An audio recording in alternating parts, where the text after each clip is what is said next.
Hi there, welcome to the Pacific College School Clinic. My name is Dr. Thomas Kouo.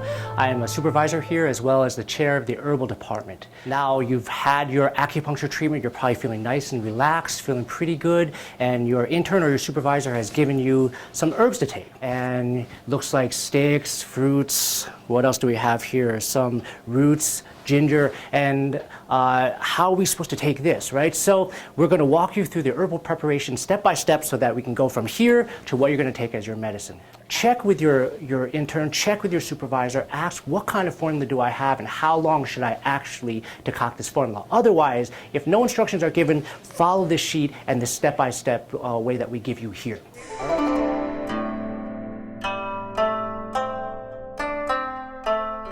This is a pretty traditional pot that we have, but in terms of the pots that you can use, the best thing that we recommend is either a glass, but preferably something like ceramic. Ceramic would be very good, but what we want to avoid especially are things like aluminum, tin.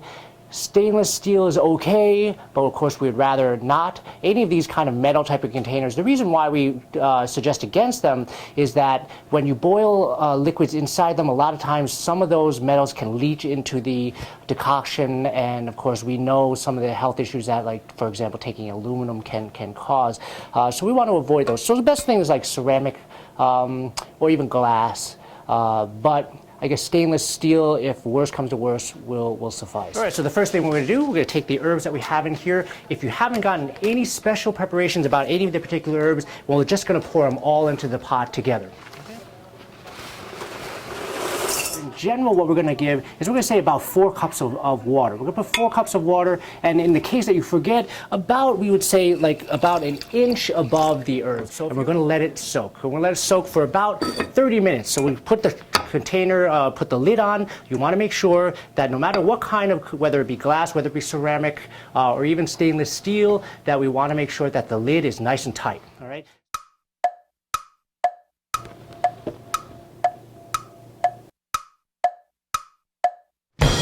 Good. Now it's been a half hour and we have soaked our herbs. Now it's time to put it on the heat. We're going to put it on medium heat and we're going to bring it to a full rolling boil. Pour the whole thing in. The herbs will come into the strainer and the liquid will go down into there. So let's pour it on in.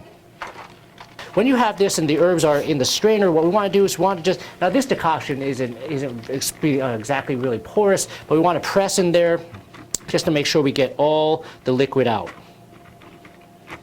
And the reason why is because the liquid that is actually stuck inside the herbs that we are kind of pushing out into the decoction is stuff that's really potent. So we want to make sure that we get that down into the decoction, and then we take the rest of these herbs and we're going to put it back into the pot. So this is the decoction that we strained out from our first batch of boiling the herbs. This is our first boil. So we're going to pour this into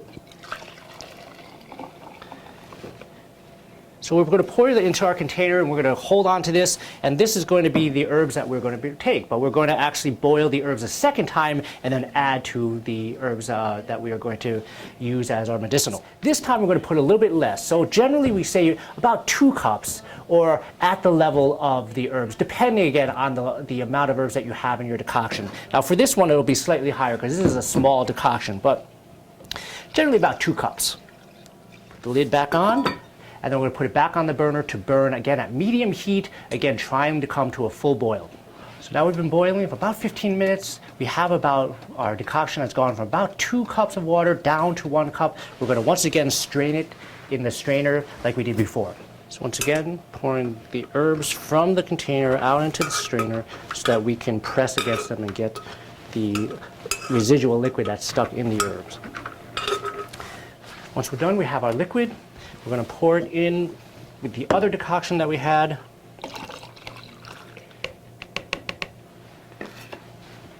And here you have it.